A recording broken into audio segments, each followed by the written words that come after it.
नमस्कार दोस्तों, मैं हूं शिखा जायसवाल। उत्तर प्रदेश के कुशीनगर लोकसभा सीट पर सियासी मुकाबला रोमांचक हो गया है। एक कैंडिडेट के खिलाफ उसके ही बेटे ने चुनावी मैदान में कदम रख दिया है। दोनों का नॉमिनेशन एक्सेप्ट भी हो गया है।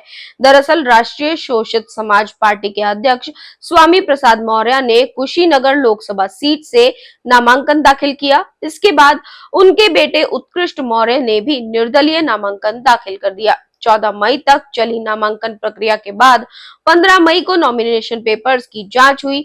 इसमें स्वामी प्रसाद मौर्य और उत्कृष्ट मौर्य के नॉमिनेशन पेपर्स सही पाए गए। हालांकि अब बाप बेटे की सियासी लड़ाई में नया मोड़ आता दिख रहा है। सूत्रों की ओर से दावा किया जा रहा है कि स्वामी प्रसाद मौर्य अपना नामांकन वापस ले सकते हैं। आपको बता दें कि स्वामी प्रसाद मौर्य काफी लंबे समय से अपने बेटे को राजनीति में स्थापित करना चाहते थे। वो अपने बेटे को 2 बार यूपी की ऊंचाहार विधानसभा सीट से चुनाव भी लड़ा चुके हैं, लेकिन दोनों बार उत्कृष्ट मौर्य को हार का सामना करना पड़ा था।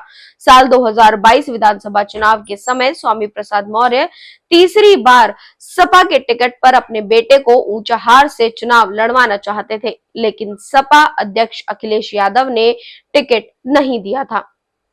स्वामी प्रसाद मौर्य ने अभी कुछ समय पहले ही राज्यसभा चुनाव से पहले समाजवादी पार्टी से इस्तीफा दिया था। इसके बाद उन्होंने अपनी नई पार्टी राष्ट्रीय शोषित समाज पार्टी का गठन किया। इसके बाद उन्होंने इंडिया गठबंधन को समर्थन देने का ऐलान भी किया था। मौर्य को भरोसा था कि कुशीनगर लोकसभा सीट पर वो गठबंधन के उम्मीदवार होंगे, लेकिन बात नहीं बन पाई। इसके बाद उन्होंने अपनी पार्टी के उम्मीदवार के तौर पर नामांकन दाखिल कर दिया और प्रचार में जुट गए। इस बीच उनके बेटे ने भी निर्दलीय पर्चा भर दिया है। जानकारों का कहना है कि मौर्य के बेटे ने रणनीति के तहत पर्चा भरा है। अगर किसी कारण स्वामी प्रसाद मौर्य का पर्चा खारिज हो जाता तो वो अपने बेटे के जरिए चुनावी मैदान में नजर आते। स्वामी प्रसाद मौर्य पिछले दिनों सनातन धर्म, रामचरितमानस, ब्राह्मण और साधु संतों पर लगातार विवादित बयान देकर सुर्खियों में बने हुए थे। उन्होंने यूपी चुनाव 2022 से पहले बीजेपी छोड़कर समाजवादी पार्टी का दामन थामा था। समाजवादी पार्टी में उन्हें राष्ट्रीय महासचिव बनाया था। वो यूपी विधान परिषद के सदस्य बनाए गए, लेकिन अखिलेश के साथ उनकी नहीं बन पाई।